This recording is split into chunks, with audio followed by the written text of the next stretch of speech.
Okay, so good morning everybody and welcome to this Peer Connects webinar focusing on peer support and its role within mental health crisis services. My name is Ailey Hollow and I'm a projects coordinator with the Scottish Recovery Network, and today we are joined by two contributors who have been invited along to share their experiences of developing and supporting the use of peer support within mental health crisis services. So I would like to just introduce who we have on screen, which is Rachel Middleton, who's from Penumbra and is the network manager for the Distress Brief Intervention Network. And we also have Thom Stewart from An Ait Eile Cooperative in Ireland. So I'd like to welcome our first contributor, Rachel, who will be giving us a presentation on Penumbra's work with distress brief intervention and how peer fits into that. So Rachel, thank you, over to you. Thank you, thanks for that. I'm just going to share my screen.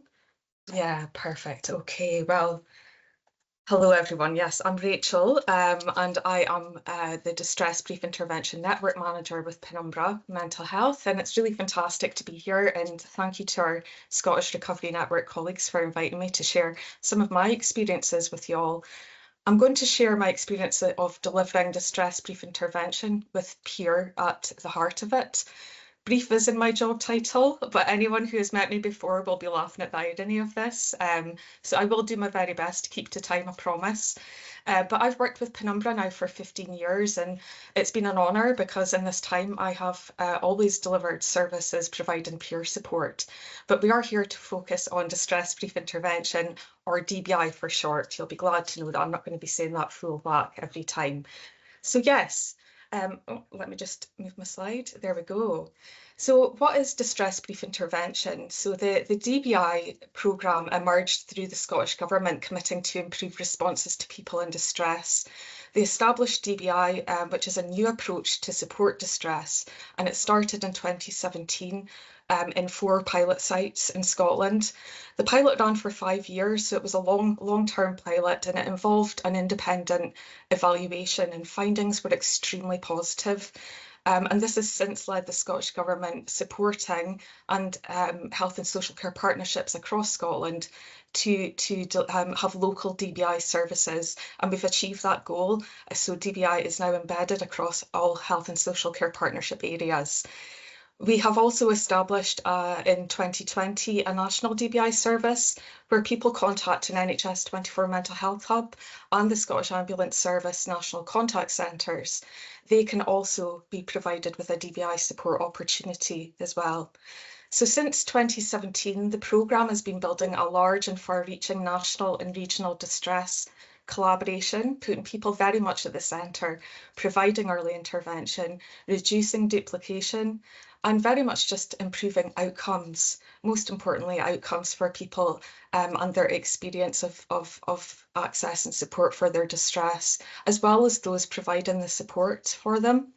We've got a very clear vision in DBI of connected, compassionate support, and it's very much cultivated an ethos really of collaboration, and importantly, the demedicalisation of distress with a focus on people as people, enabling that sense of ownership and inclusion and compassion at the heart of it. So DBI is a 2-level response, just to kind of give you a little bit about how it kind of works.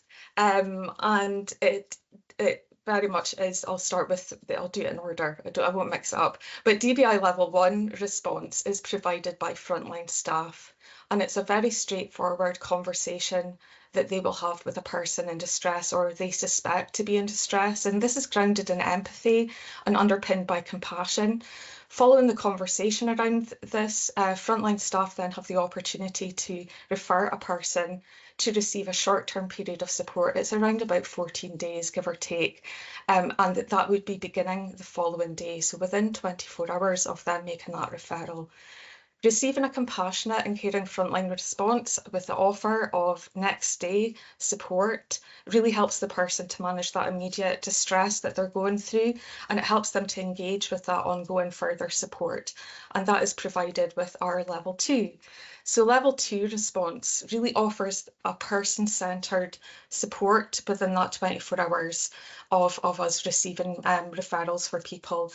It is short term, over about 14 days, but we very much focus on the distress presentation. We're not there to try and work out all complexities. We very much kind of respond and provide support that match the needs of a person in distress. And this will always involve an empathic, needs-focused level of support. It facilitates problem solving and self-management skills, signposting, and also providing information about services, local connections. And every person coming through for our support will develop their own stress management plan, really much, really to focus and empower them to be able to manage their distress, and also to reduce the likelihood of them maybe experiencing distress in the future as well. So DBI level 2 services across the whole of Scotland are provided by Penumbra and many other absolutely brilliant third sector not-for-profit organisations. But Penumbra, we are a leading DBI partner, and we have been involved since its inception. We ran one of the 4 pilot sites in Aberdeen City. We are also partners in providing the DBI National Pathway, who receive those referrals from NHS 24 and Scottish Ambulance on a national level, and we cover the health board areas of Shetland, Orkney, Grampian, Tayside, Lothian, all of the Lothians, Ayrshire and Arran. So yes, and we also led the development of the first local DBI service, so not pilot status. And we've since then developed local DBI services across Scotland as well. So that's our kind of list there. We also co-produce DBI in partnership in Orkney with the Blythe Trust, and also in Shetland with Mind Your Head as well. Oh, sorry, went one too far there. So our people, as you can see, DBI delivery is extremely active. We have supported 26,000 people who have had an experience of distress and managed to reach us. Behind that number is that represents people, people who needed support, and behind every person who needed support, there was a person who was there at the time that they needed it. So that's such a huge impact. We provide DBI across 20 health and social care partnership sites, and we have 70 dedicated DBI practitioners. 53% are in a peer role and counting. Our workforce, regardless of their role, amaze me every day and humble me every day. And I think peer very much enhances all of the qualities and the passion you could ever want from your workforce. In my experience, I've managed a variety of different services providing medium to long-term and, like DBI, short-term support. And I've intentionally embedded peer into the staffing structures and service provision around DBI. For me, it just makes sense. At any point of recruitment, I always ask myself or my recruiting teams to ask, why not peer? It's not why peer, why not peer? Peer support generally is that relationship of mutual support where people with similar life experiences offer each other support, especially as they move through challenging or difficult experiences. People seeking and receiving DBI support are looking for a way forward through and from their distress, and through providing peer, this demonstrates that we don't just talk about things, but we actually believe. We believe in recovery, we model recovery, and we inspire hope through the people we support and also the people who we employ across our organisation. DBI is short-term for support for distress, and this can be a one-off support of contact or a short-term period of support over a couple of weeks. We know that we have to make every moment count. By providing peer support, this can instantaneously help to build rapport, trust, provide that time, space and compassion in a very short time. Approaches to peer support is very individual across our staff, and it can at times be about sharing your story, but peer is not always necessarily about sharing your story. It can be as simple as sharing and describing that you're in a peer role. you have that lived or living experiences. And this means that you have a connect and an understanding of what it feels like really to take that step to ask or receive support, how you feel having to start support and move forward, and learn to trust and all of that, and how it then feels to take the steps to manage and overcome challenges. It can be very simple, and it can very much build a more equal and mutual working relationship as well. There we go. Hopefully I've not skipped too many ahead there. Let me just see. Nope, I'm fine. Peer approaches to support in distress. So peer connections are important because they are safe, they're non-judgmental, and they help to reduce that societal stigma, really, through the voice of lived experience. Contributory factors to distress or crisis can include mental health. However, it's not just limited to this. Distress can include a variety of other challenges that any one of us can come across in our life, and distress has a very wide reach. You know, regardless of whether you have that mental health diagnosis, and in all likelihood, we will all experience distress at one or more points in our life as well. So peer approaches to support in DBI are a core contributor, I believe, to its success as a model of support. We're aware of vulnerabilities that can impact why a person became distressed in the first place, and how then distress experiences can contribute to a person being, vulnerable. And these could include vulnerabilities around self-harm, it could be suicidal thoughts and behaviours, it could be risks from others, and also entrapment, really, when we feel we have no way out of our negative thoughts or our current circumstances that we kind of face and that we're in.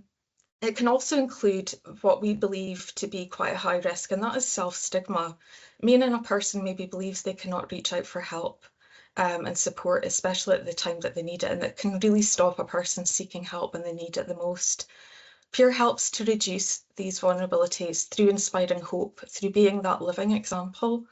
Things can change, support can be positive, and this very much lessens stigma. It welcomes that elephant into the room to talk, to share and explore. It's non-judgmental, and it creates that foundation for support to be proactive and meaningful and personalised to every person.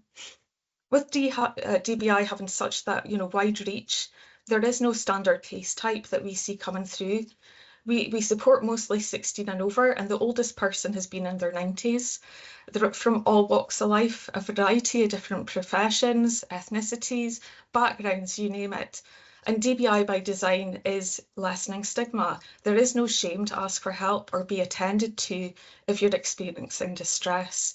Peer in DBI enhances this further, and our peer practitioners also bring a wealth and variety of different lived experiences to enhance support for distress as well. Peer can provide a really solid foundation for us in our support and roles. It really enhances empathic engagement with people. Our peers have shared with me that they, have that lived experience, and they feel that this really supports them to relate to people and their experiences as well. And it really motivates them to want to help and support each person and try to understand what their motivations are, what their intentions are, and what's important to them. We find in distress services, this is pivotal because we're met with less resistance, because this creates a support environment where a person's voice is the loudest in the room, and they're able to direct their own support and find their own solutions. Through lived experience, we know that by meeting a person where they are, creates that safer space for them to be able to then breathe out. It helps them to focus on themselves and what is important to them. Peer enhances that person-centred approach in many ways. One of them, the main ways, is that it's a non-clinical and holistic approach to support in distress or crisis. It means that we know through that lived or living experience that clinical approaches can help, in some ways for some people, but many of us will never require that level of support, or it's not going to be the right type of support to help us. We know there's a whole host of wellbeing resources at our fingertips on our front doorstep that can make all the difference. And our peer colleagues are definitely not shy in encouraging creativity when exploring what can help us feel well, happy, empowered. Peer support can encourage a person to widen that understanding for themselves, find out what well-being means to them, find their own tools, their own strategies and their own techniques to enhance their well-being that can make that difference and reduce their distress. Our data shows that only 15% of people who have come through DBI support actually require to be referred or connected onwards from us to specialist, clinical, or even statutory support services for further input around their distress. Our peer approach to distress is a large part of this. Peer in DBI is kind of moves distress support beyond more typical and conventional models of support, and it emphasises that we are our own experts of our experiences. Peer inspires ownership and for people to take steps for themselves, to believe in themselves, building that self-awareness and understanding of their own reality while having the support to grow their own knowledge and their skills and build their resources to move forward to reduce their distress. That process of mutuality and sharing experiences and tips and resources, it can be really motivating for people as they are mapping and navigating their own next steps. And I think a really big important one is that it can lessen the fear that's often around this, and it can build the hope as well. So my last slide, and I'll finish up here, I'll let you read through our quotes, but it's some quotes from some of the people who have used DBI support and also some of our peer practitioners. The power of peer in supporting people in distress can really be seen in these quotes. I'll just give you a wee moment.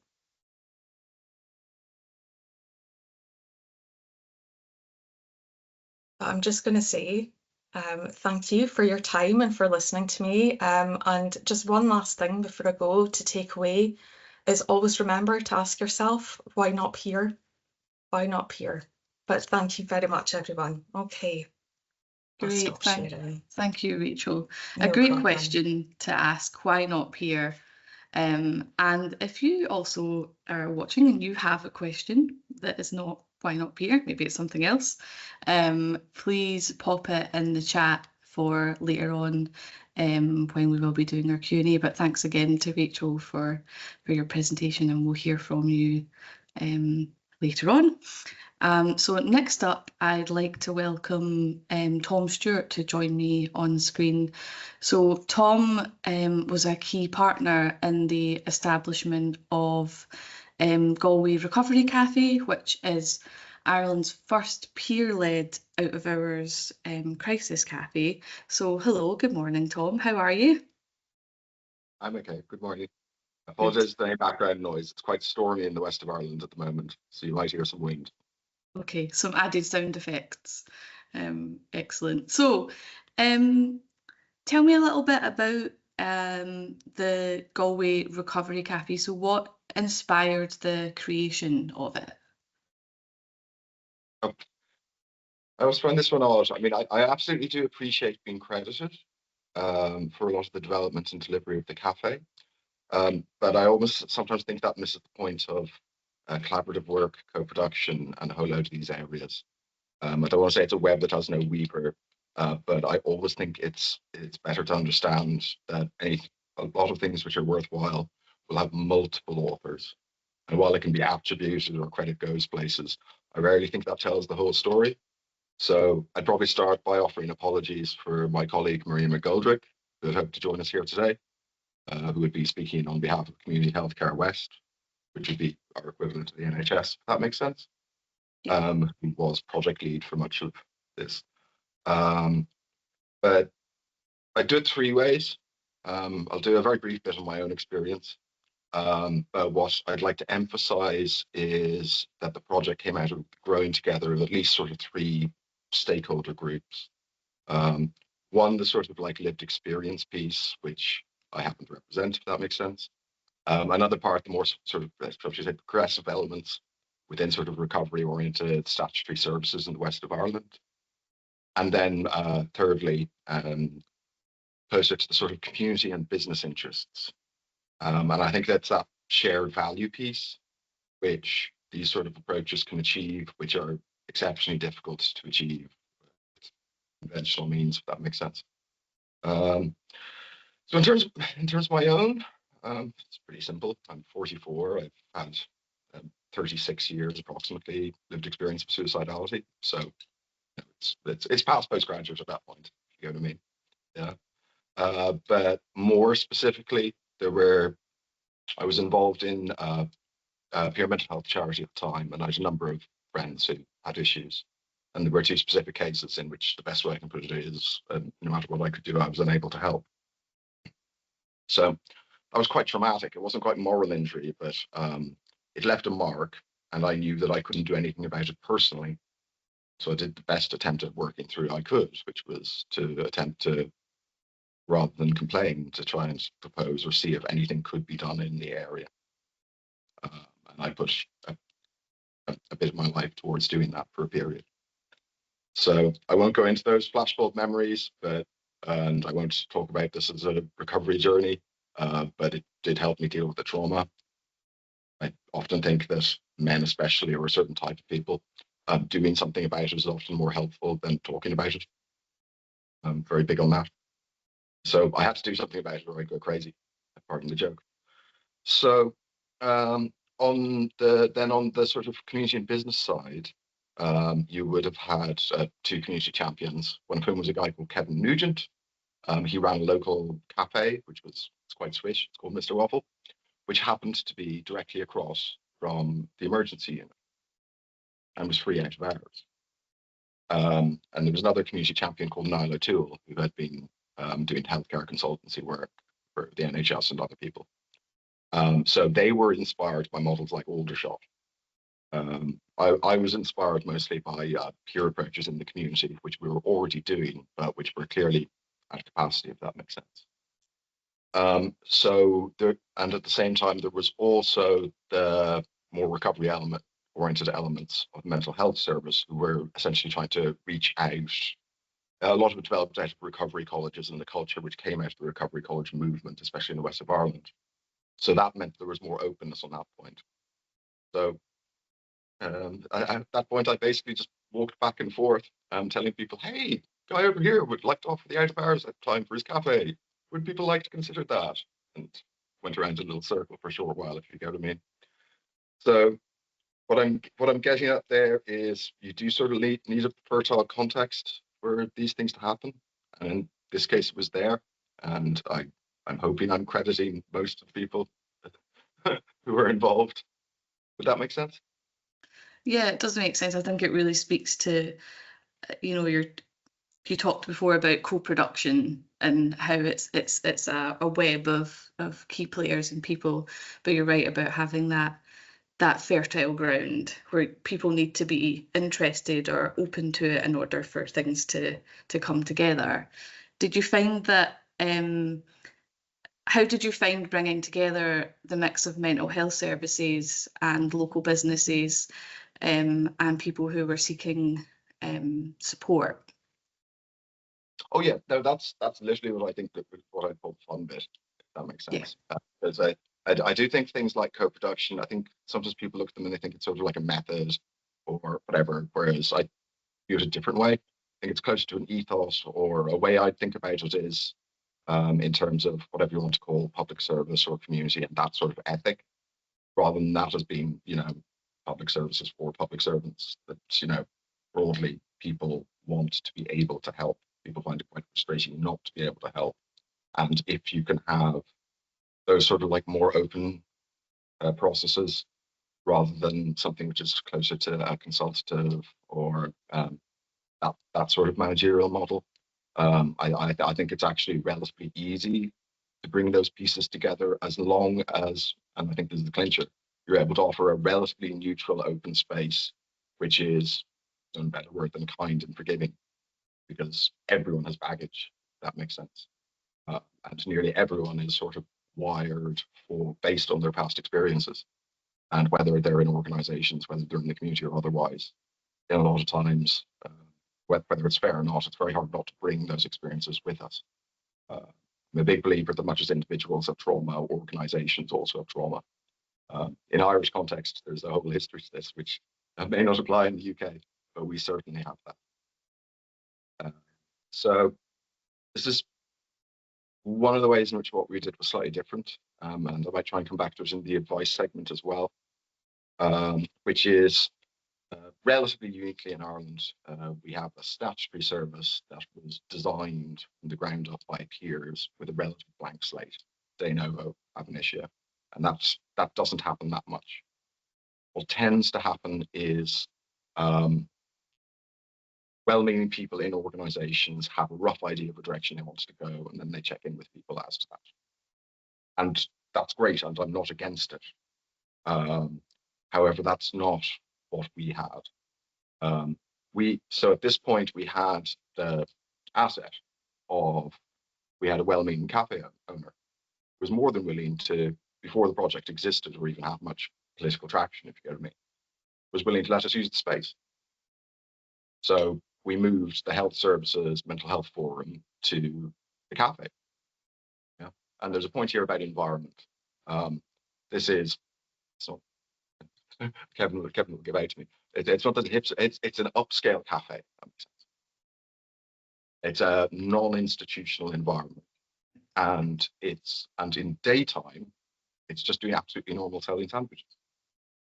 Yeah, and I think that makes a huge difference, because I think that the environments we're in condition us and have psychological effects that we don't always even notice ourselves, but are immediately obvious if you're not from there and you walk in. So in this case, because somewhere was and is completely normal daytime, we then went in the evenings and quite literally just sort of like workshopped and dramatized how we thought we would run a space. Great fun with we basically did role swapping and things like that. We had healthcare staff pretend they were in crisis. We had people who were, had experience of acute services pretend to be the cafe staff, and we sort of kept doing that. And it was actually great fun for everyone, because that's quite lighthearted. And there's a point here of role identification. We all get terribly identified with our roles, sort of caught up by them, and I think everyone's possessed by them. So in that sense, the design piece is quite different. The delivery piece was also quite different. And there's a logistical point here in terms of pre-project planning, because we were able to have peers resourced at pre-project stage rather than bringing them in downstream, which is actually challenging for organizations for reasons which I think we all understand. But in our case, we were able to have peers involved and even compensated at all stages of the project lifecycle, from design, on the recruitment, that entire piece, yeah, which allowed us to just to do something slightly different. In the same sense, one of the ways in which we did it was different to what conventionally happens here in statutory services is the project had, because we'd included the stakeholders who I've mentioned previously, we have multi-stakeholder governance on the project. And there's a number of advantages of being able to bring in those different stakeholders in a formalized sense that I think for more silo-based working, you aren't able to get those advantages, whether in terms of perspective, whether in terms of the, shall we say, the pro bono skills expertise, and a point I might return to in terms of being able to bring in assets, tangible or intangible, to an organization broadly. I think that boundary piece is something which approaches like co-production can do, which other approaches might struggle with, if that makes sense. Yeah. So we built not an acute hospital, if that makes sense, but we built a crisis reception zone in a completely ordinary cafe. The phrase which I'd usually use is that one has high quality care in an ordinary environment. And here I might drop back to, I think it was Rachel's point, the institutional demedicalization, because I think that the environment goes a long way towards delivering those aims. Yeah, and what kind of impact, Tom, have you seen the cafe have on the community, but also within the wider mental health system? Okay. Well, there's a quote which was attributed to Chairman Mao, but I'm not sure if it's true, which is, he was asked about the French Revolution. He said it's too, what the impact was, and he said it was too early to tell. But I can certainly say that no sooner had national policy that there should be crisis cafes being printed that we were effectively delivering. And while I can't say that we take credit for the policy shifts in the country since then, which has delivered a number of roughly equivalent models across the country, I do think it was helpful towards achieving those aims.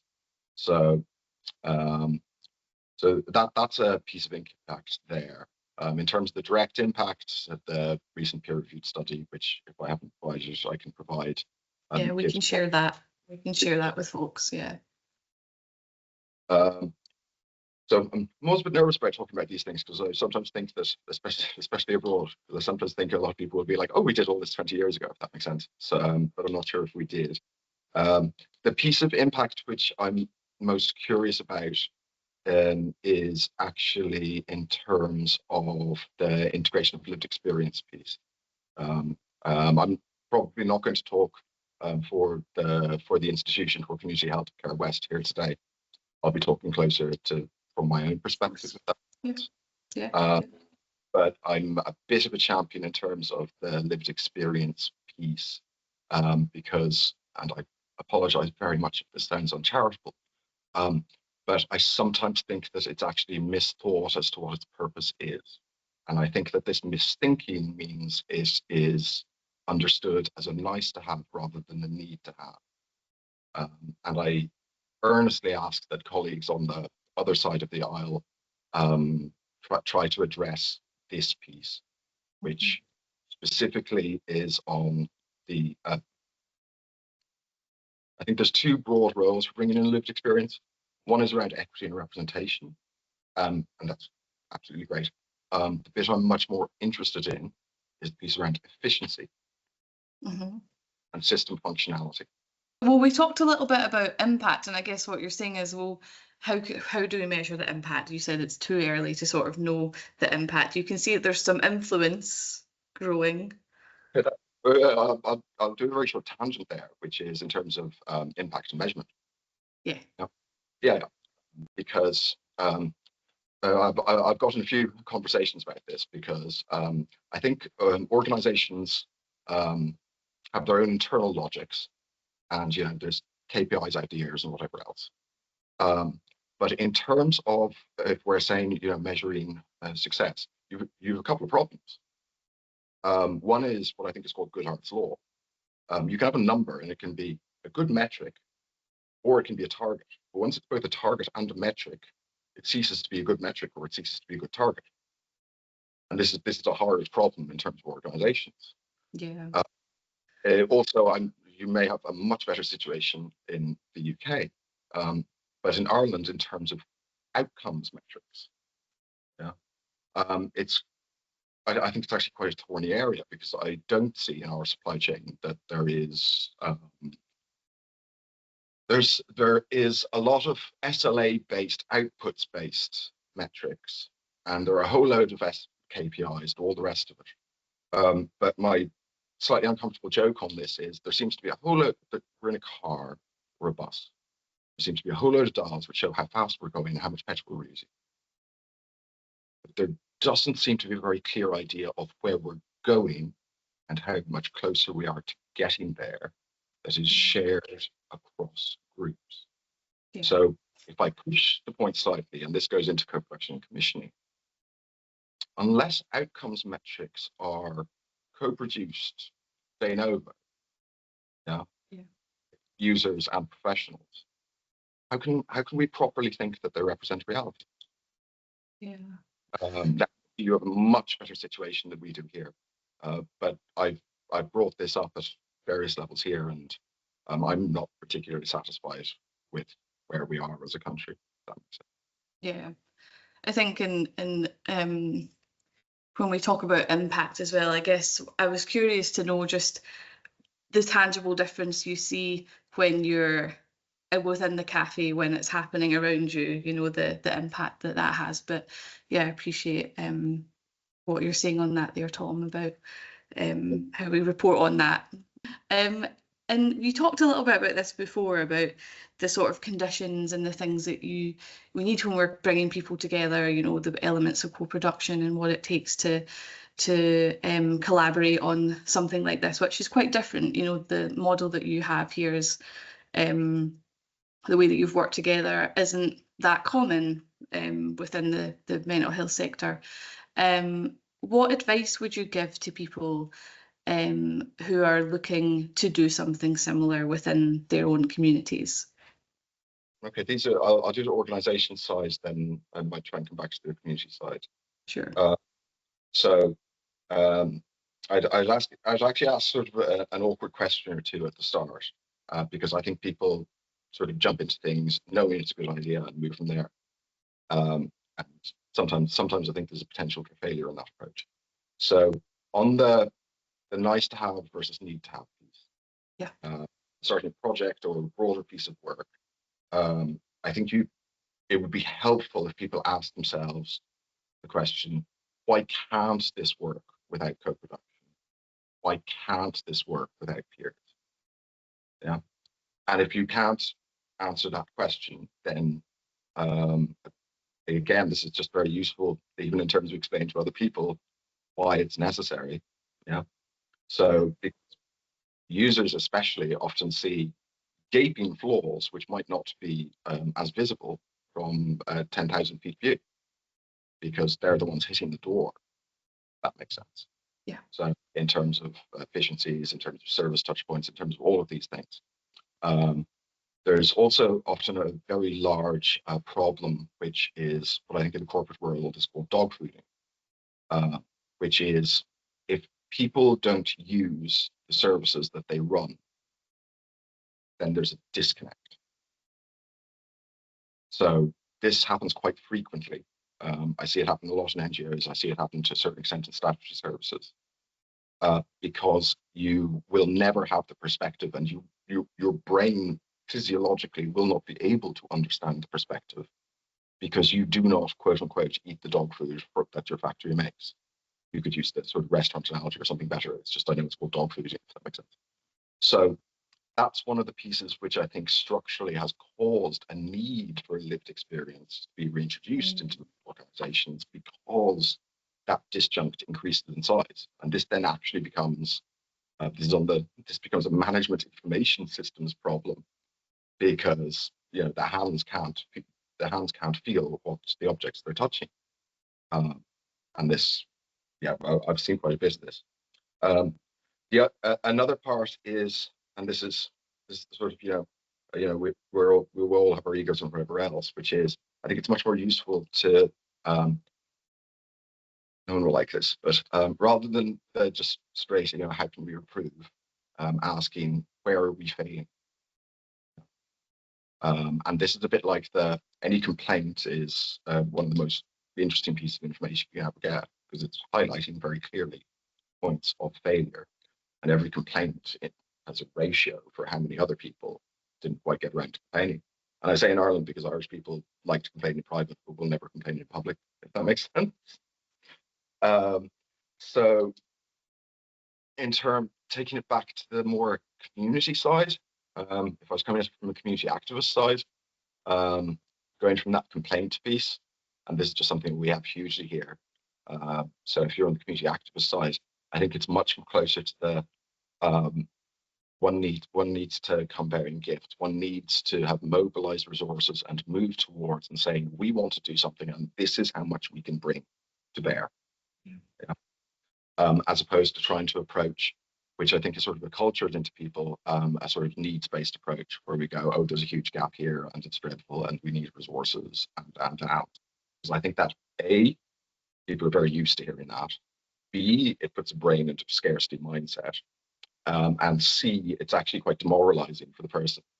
The same as if you, as an individual, have to try and perform need in order to access services, which was actually one of the main things came up in our workshops in terms of accessing crisis care, that people who have been in conditions of acute distress, where like we actually have to perform acute distress in order to meet criteria which have been set by someone who has no experience of distress, and they can't even understand how distressing that is.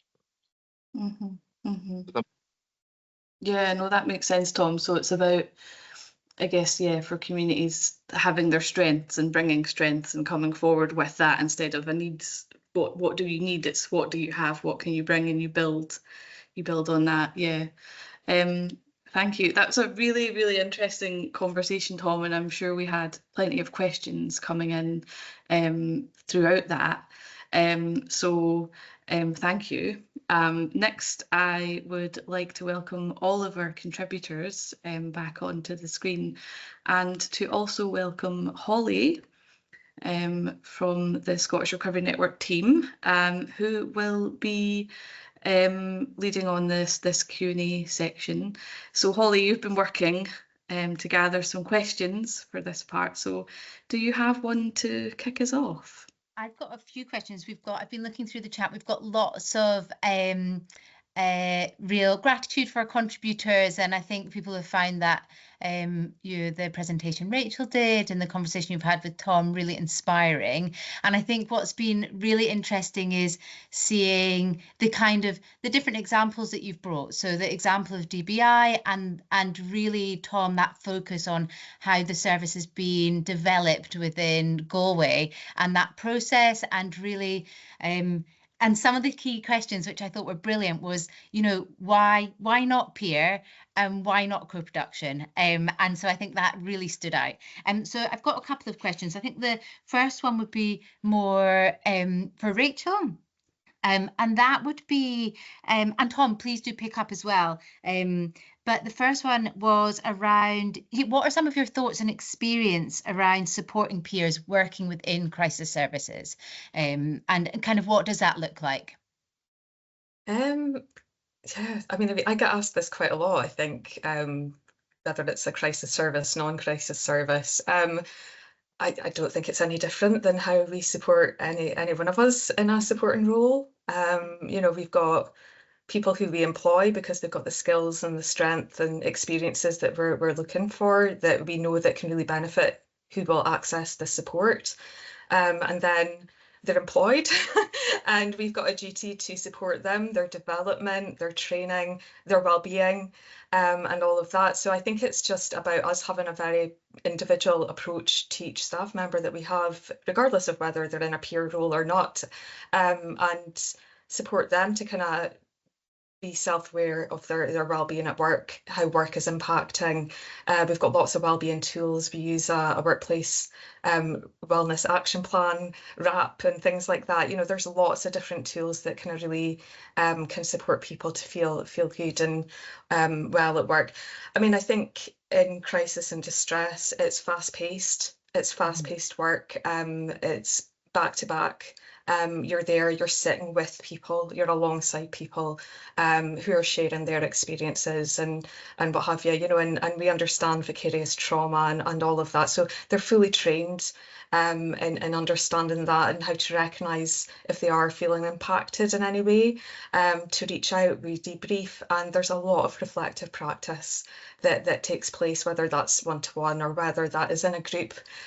Groups are very favoured across DBI, of staff coming together, not just from one part of Scotland, the whole of Scotland. We try and gather them as much as possible to be able to share and support each other, whether it's the good, the bad or the ugly that we're sharing as well. So, I think I don't see it any different, and I don't know if that's just because for me it is no different.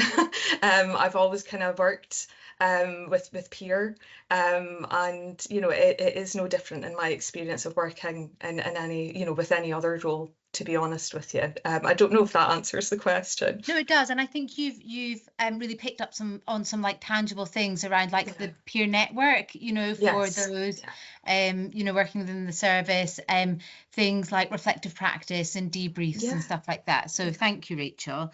Could I just cheekily pick up on that? Of course, yeah, absolutely. I won't address that from sort of formal service side, but I'll do it the other way.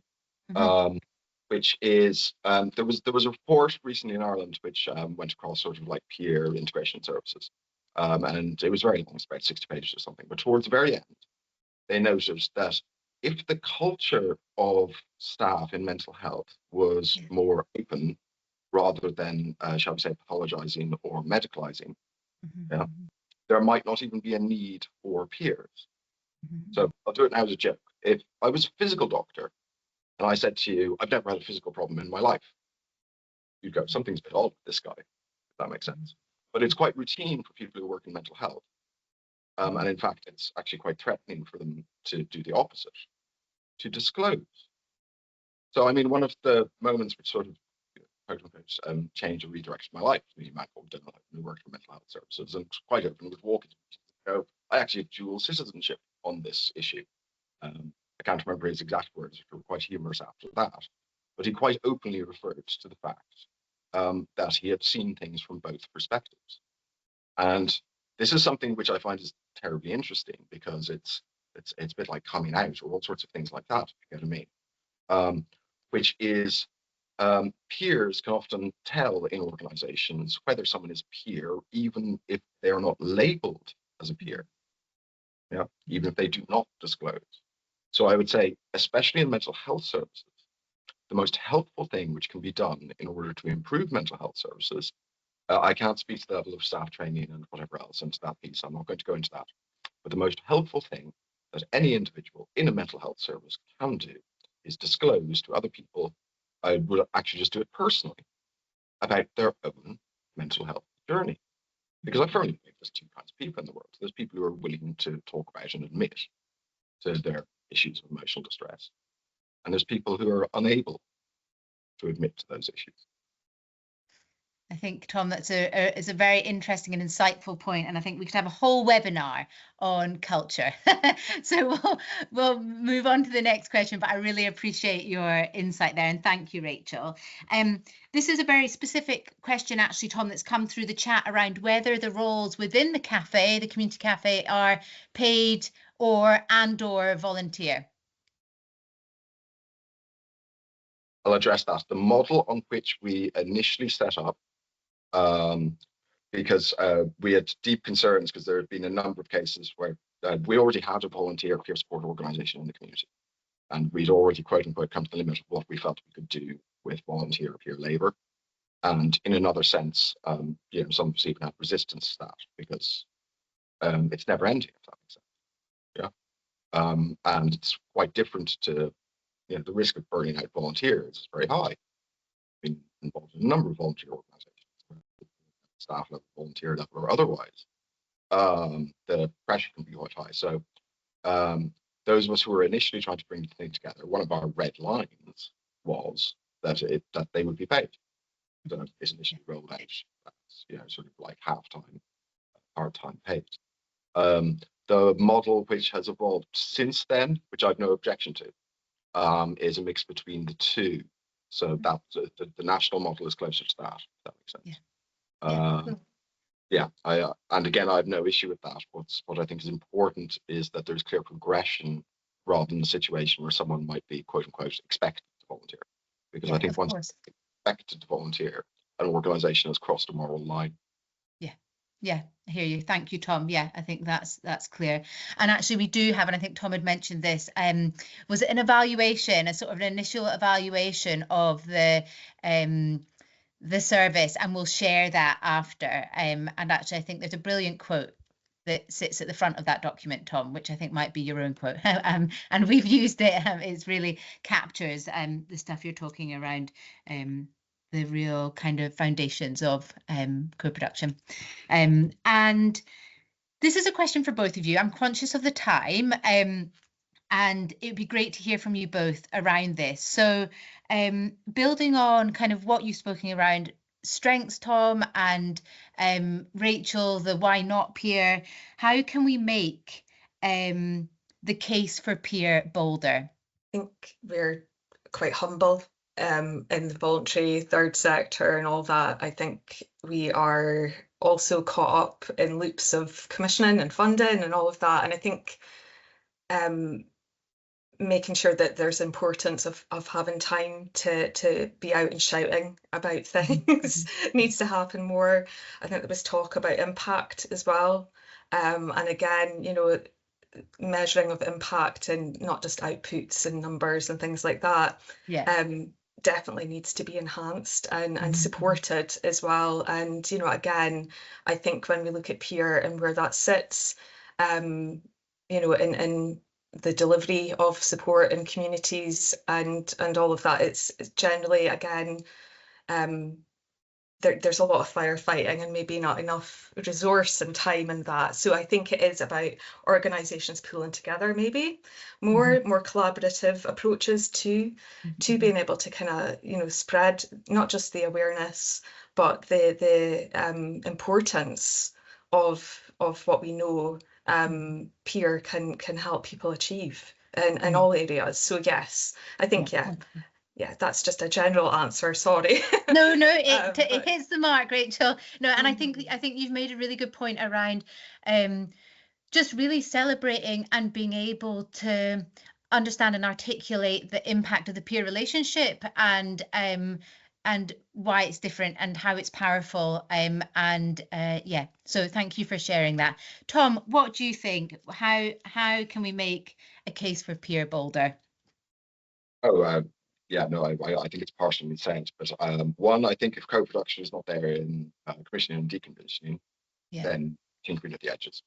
So the actual question is how to do that. Yeah. Which is something I'm very interested in. The second part is unless your outcome metrics, which are shared across organisations, are co-produced, how can anyone in good faith claim that they are valid?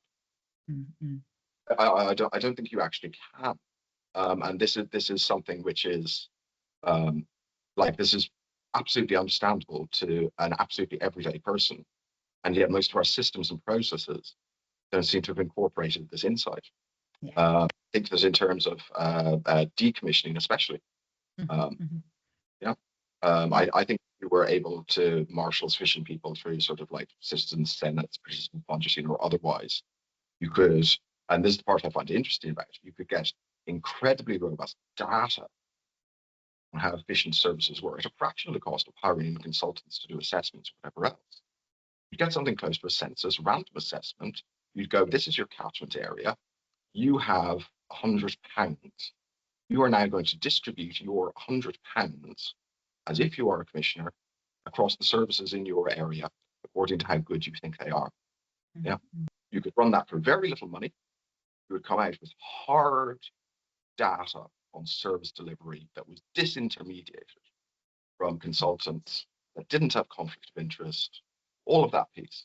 Because I think that the problem is, especially if you're commissioning a piece to do evaluation, there's an inherent conflict of interest, and people tell people what they want to hear. And the more levels of management you have, the more levels of telling people what they want to hear and trying to make sure that they don't hear the things that they don't want to hear. All the rest of these organizational problems happen. So I think you need to go directly to people, and you need to give them a simple method which any normal person could understand, by which they're able to ascribe value. Yeah, and I think you could do supply chain management very easily with. Frankly, you could do it with small kids and people at a bake sale, and they would fully understand. They would have no problems understanding, and you would have a much better evidence base than anything I see done in, even if someone hires an econometrician. I'm very sorry, but these things are all makey-uppy. Makey-uppy. Makey-uppy. Yeah. People say the word evidence-based as if it makes everything go away. Yeah. It's like, I find it very odd. I think some of this, because I come at this as an outsider. The other obvious one in terms of making bolder is you go, well, do you have lived experience? Or I like the phrase lived expertise, because I find it more useful, because I think there's a Venn diagram.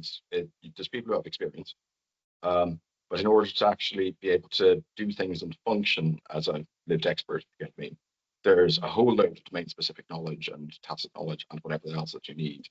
Otherwise, you're kind of brought along, if that makes sense. So you've a quite narrow intersection, which is Thom.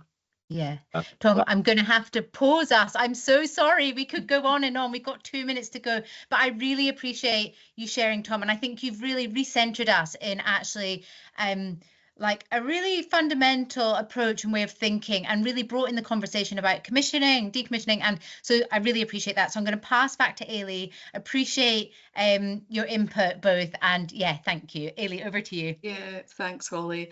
Yeah, and I guess with the final few minutes, I just also wanted to thank both our contributors today, Thom and Rachel. It's been really brilliant hearing from you both, and this discussion we've just had as well has been really insightful. So thank you both for joining us, and thanks to Holly for facilitating that there. And lastly, thank you to our attendees as well for joining us.